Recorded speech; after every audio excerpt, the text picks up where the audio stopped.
এই যে পশ্চিমবঙ্গে কলকাতায় বাংলাদেশ এমবাসি ভাঙচুর করা হয়েছে, বাংলাদেশে কোনো প্রতিক্রিয়া হয়নি। এই শক্তিকে আমাদেরকে বুঝতে হবে, এই শক্তির উৎস কোথায় আমাদের বুঝতে হবে, কারা এদেরকে চালিত করছে আমাদের বুঝতে হবে। ইদানিং যে ঘটনাগুলি ঘটছে ধর্মের নামে যে ঘটনাগুলো ঘটছে, এগুলোকে আসলে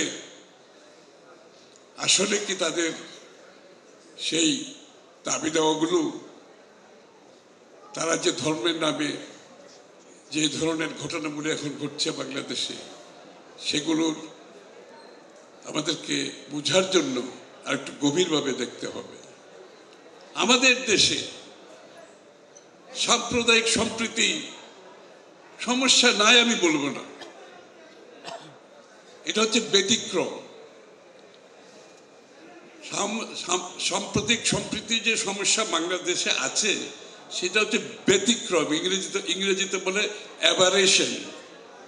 এটা নর্মাল কিছু না, কিন্তু এইটাকে যেইভাবে দেখানো হচ্ছে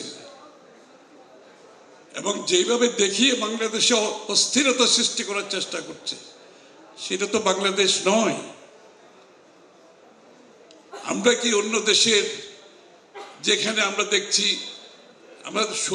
আমি আনন্দের সাথে বলতে চাই, এই অস্থিরতা কিন্তু বাংলাদেশের মানুষকে কিন্তু অস্থির করে তুলছে না। খেয়াল করছেন আপনারা? বাংলাদেশের মানুষ কিন্তু কোনো প্রতিক্রিয়া দেখাচ্ছে না। এতগুলো ঘটনা ঘটছে, একজন আইনজীবী মারা গেছে, অনেকে মনে করেছিল এটা বড় প্রতিক্রিয়া হবে। বাংলাদেশের মানুষ কিন্তু সেই প্রতিক্রিয়া দেখায় না, তাদের সহ্য গুণ অনেক বেশি।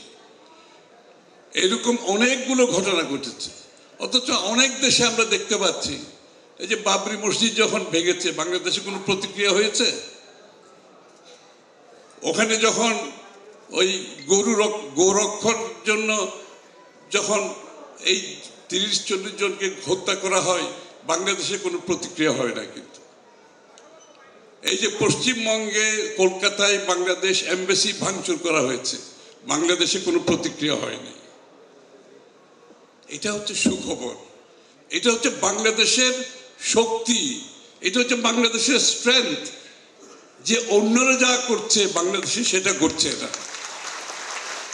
এটাই আমাদের শক্তি। এই বাংলাদেশে আমরা চেয়েছিলাম যে অন্যরা যেটা করবে সেটা বাংলাদেশে করতে দেওয়া হবে না। বাংলাদেশে আমরা সকল ধর্ম মিলে ঐক্যবদ্ধভাবে একসাথে শান্তিপূর্ণ বসবাস করার দেশ বাংলাদেশ। বারবার সেটা আমরা প্রমাণ করেছি। কিন্তু সাবধান থাকতে হবে, সতর্ক থাকতে হবে। এর মাধ্যমে আগামী বাংলাদেশ গড়ার যে আমাদের স্বপ্ন, আমরা যে ঐক্যবদ্ধ জাতি হিসেবে বাংলাদেশকে একটি অন্য জায়গায় নিয়ে যাওয়ার যে স্বপ্ন, সেটা যাতে বাধাগ্রস্ত না হয়। শান্তিপূর্ণভাবে গণতান্ত্রিক প্রক্রিয়ায় যাতে আমরা ফিরে যেতে পারি, শান্তিপূর্ণভাবে যাতে আমরা আগামী দিনে একটা গণতান্ত্রিক প্রক্রিয়ার মাধ্যমে, গণতান্ত্রিক নির্বাচনের মাধ্যমে জনগণের মালিকানা ফিরিয়ে দিতে পারি, সেইটা আমাদের মূল লক্ষ্য। এবং জনগণের মালিকানা ফিরিয়ে দিতে পারলেই তারা জনগণের কাছে সরকারকে দায়বদ্ধ থাকতে হয়, সরকারকে জবাবদিহি থাকতে হয়, যেটা বিগত দিনে ছিল না। যেই কারণে দৈত্য সৃষ্টি হয়েছে, যেই কারণে স্বৈরাচার সৃষ্টি হয়েছে, যেই কারণে ফ্যাসিস্ট সৃষ্টি হয়েছে, সেটা আমরা আগামী দিনে বাংলাদেশে করতে দিতে পারি না।